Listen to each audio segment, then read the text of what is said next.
Alrighty, friends. Yes, I know it's another back to school video. Here I am back today, starting working on my displays, and we're starting with this sound wall.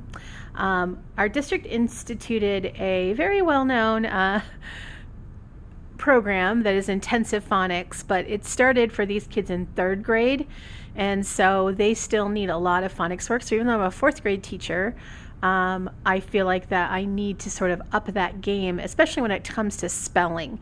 That's where we really see it in fourth grade, is that they're not good spellers because they don't really have an understanding of sounds and symbols. And since they've only had a year of this intensive phonics program, hence I'm upping my ante when it comes to sounds and spellings.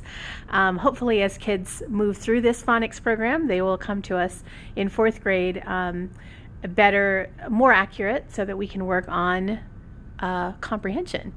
But I also want to show you some other things that I bought for my classroom this year.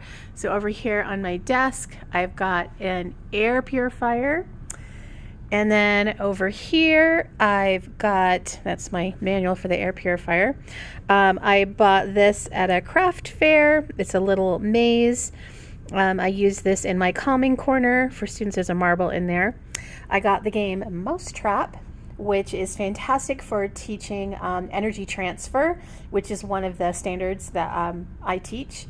So I'm excited to do that on my STEAM Fridays. So every Friday students have a half day, and from after lunch to the end of school, we have STEAM time. And we do a number of activities for STEAM time, and one of them is different centers or different stations that they rotate throughout the year, and this is going to be one of those stations. Now, you've seen it all over. Here's one of these octopuses. This is going into, got a happy octopus and our sad or mad octopus. That's also going to go in the calming corner. Then I found these in kind of a dollar bin in my grocery store. These are going to go in my reward box, which is right there. The prize box is something that I use for kids for rewards. You know, I try to surprise them and not tell them it's happening. And my mom, who is a great teacher, taught me that the best way to use a prize box like that is to not have them look through it, but actually stick their hands in there, close their eyes, and they get to root around for like 10 seconds. And whatever they get, they get. It just makes it more exciting and interesting. Speaking of other new things, my benches here that I got in the spring of last year had covers that totally disintegrated. And so I made these new covers with the help of my mother-in-law. This is really sturdy, like a canvas fabric. And hopefully, I'm hoping it'll last at least till December, right? And then I might have to make some new ones. All right, so back here for my teacher besties, I got these cool pens. I don't want to show their names, but that look like a crayon and a cool pencil with apples. I always try to give my teacher besties something for back to school. And then I found these online, these self-inking stamps. And I was like, these look really, really cool. So I got these two for writing. I find like these two things are the things that I say the most as a fourth grade teacher, right? Do you have periods, and do you need to add more details? So instead of having to write that out, I can just stamp them.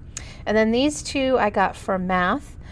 So when I check students' math, I've got this one, and then students that get assistance from me get another stamp. And then I decided to buy a new pencil sharpener. My old pencil sharpener is really good, but with all pencil sharpeners, it doesn't matter what it is, the kids are going to break off their leads in it, and then it stops working for a few days. And I usually take it home and have my husband work on it, but he can't always get to it right away. So having a backup pencil sharpener is really important. And then I also decided this year to get a crayon sharpener, and how cute is that? So I get that on Prime Day. I've never used one before. We'll see if it works. I don't know. I have kind of sort of my doubts about it, and it was kind of, even on Prime Day, even though it was 30% off, it was kind of expensive. But hey, you know, you got to try stuff, right? And to realize whether it works or not. So I am coming along on the room I've filled all the glue bottles and given them their tapping glue lids. Oh, I also put together this model of the solar system. So another science unit I teach is the Earth, Sun, and Moon. Again, I got this on Prime Day, 30% off, and it's a model of the Earth, Sun, and Moon. And got stuff to go on kids' desks. I've already put some stuff on students' desks. And I have to highlight, the best purchase I made last year for my classroom, which was the most expensive actually, were these spring curtain rods and these bright yellow curtains.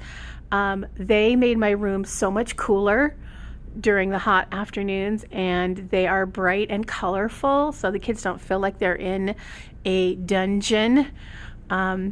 Best purchase ever. I probably spent about $150 between the curtains and the rods.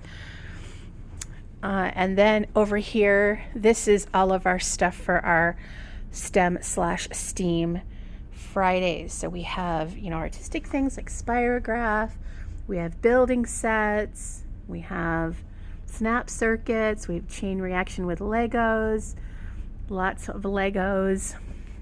This is a science project where they make a Harry Potter wand. We have a skateboard park here. We have dominoes. We have more electrical kits. So much cool stuff for our STEAM Fridays. If you guys want some more information about STEAM Fridays, just let me know in the comments and I can tell you some more about what we do for our STEAM Fridays, because I think they are really, really cool and our kids really enjoy them. And they kind of bring us together as a team. It's now kind of one of our things that our team is known for. All right, so I hope you've enjoyed this just quick overview of the first morning of the first day and how things have gone. TTFN, ta-ta for now.